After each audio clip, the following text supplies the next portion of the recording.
esiphuthumayo nje siqhamuka kwe-Meaningful Conversations with uZandi Mfeka. Ngicela ukusho ukuthi abantu abazoba nelungelo lokudimanda izinto kwi-podcast ya-Meaningful Conversations with uZandi Mfeka will be abantu abantu who have got channel memberships.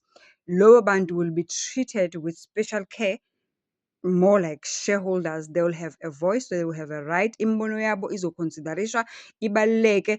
Wena osabuka ungasubscribile, wena osabuka uskiphe ama-ads, wena osabuka ungalike ithi i-episode ina 13K views, ufike wena ubuke uhluleka ngisho nakupresswe like, ayikho into ozofika usitshele yona. Ngoba awazi ukuthi what happens behind the scene. Awazi ukuthi mangabe ngine-guest ngisuke ngivumelene ngani ne-guest. Awazi ukuthi mangingena i-guest emlonyeni ngiyibuza umbuzo yini esuke yenza ngenze njalo. Awusazi story wena sonke, and awazi ukuthi yini i-guest behind the scenes engisuke sengiyenzile kanye nayo ukuthi size sifike kule level yokuthi aze abe in front of the camera. So yekelani ukusitshela he ukhuluma kakhulu he. Uma ukuthi ubona ukuthi ngikhuluma kakhulu kwi-podcast yami, ngingena i-guest emlonyeni kwi-podcast yami, hamba uye la kungangenwa khona i-guest emlonyeni, ngoba phela wena ufuna tell my story. Mina I don't do tell my story on my podcast. And people who have been with this podcast, who understands it, who follows it, will know what I'm talking about. So yekelani ukusirula bakwethu, yekelani ukusirula ubunga-understandi, ubuhluleka ukubuka ama-ads, ubuhluleka ukusubscribe, ubuhluleka ukulike.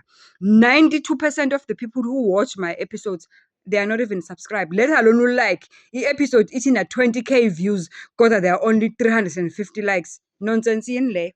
Asizozwa ngani? Asinincengile, siyazi ukuthi sisemseni wena ukuthi nibuke, kodwa asinincengile mangabe nizofika nizoba hlaza. Aningabi kuhlaza. Aningabi nje kuhlaza. Angeke mina-ke angeke ngibumele ubuhlaza benu. Aningabi kuhlaza. Naqhela ama-celebrity lawa niwanikize nisho yonke into eniyithandayo athule. Mina nje angeke ngize ngithule because I've got a vision for this podcast. I know what I'm doing. I know where I'm going. And i-story mangabe ngisuke ngisiletha la, ngisuke sengenze omningi umsebenzi wena ongawazi. I'm a philanthropist. I'm an academic by profession. Uma ngingena i-guest emlonyeni, kusuke kunesizathu why ngiyingena i-guest emlonyeni. Angeke ngiyiyeke i-guest inhlanhlathe ikhulume ngento esingavumelene ngayo, because cameras are intimidating sometimes. And angeke ngiyiyeke i-guest ihambe iyokhuluma ngento engibonayo ukuthi izofaka i-podcast enkingeni kanye nathi. Uzobe usungekhona mina mangiquqa ngehla ngenyuka ngiphuma ngingena kubameli sengikhokha imali engakaya. Even naloyo YouTube is only paying me 2,000 rand because I'm doing a niche ebukhuni, which is educational, inspirational. At the end of the day, ayifani namanye ama-niche lawa wezitori enizibuka kwamanye ama-podcast obuthakathi nawobufebe nawokuthwala. It's not the same, because lozo zitori niyazithanda, niyazi-enjoya, ziyan-entice somehow. I-niche yami is different. So if you watch my podcast, understand my niche, understand ukuthi kwenzakalani. If unga-understand, watch the episode and then uhambe uyobuka amanye up before, then you'll get the idea ukuthi kahle kahle kwenzakalani. People who have been here knows what is happening.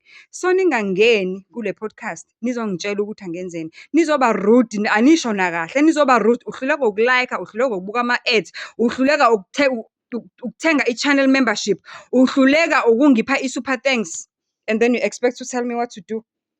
Ngama-resources kaba ingazibuzela nje, ngama-resources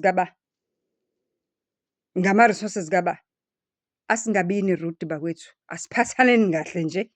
This is a platform that we have to use to our own benefits. Asiphathaneni kahle. It doesn't hurt to be nice, it doesn't hurt noma usho umbono wakho usho ngokuhlonipha. Yekela ukuba rude, uzongigagula ngegama. Yekela ukukhuluma kakhulu uZandi Mfeka. Who are you? This is my podcast. This is my channel. These are my resources that I'm using. These are my ideas, my vision. I'm the one who knows why I started, what am I doing, and where am I going. So if you don't understand, hamba kuye la kunabantu khona bazokunikeza khona ukuthula. Ungaze uzongitshela ukuthi angithule kwi-podcast yami. Who are you? Uzongitshela ngithule kwi-podcast yami. Who are you? Uthunywe ibhoshisho wabuya. Hayibo. Hayi kahleni, hayi shem.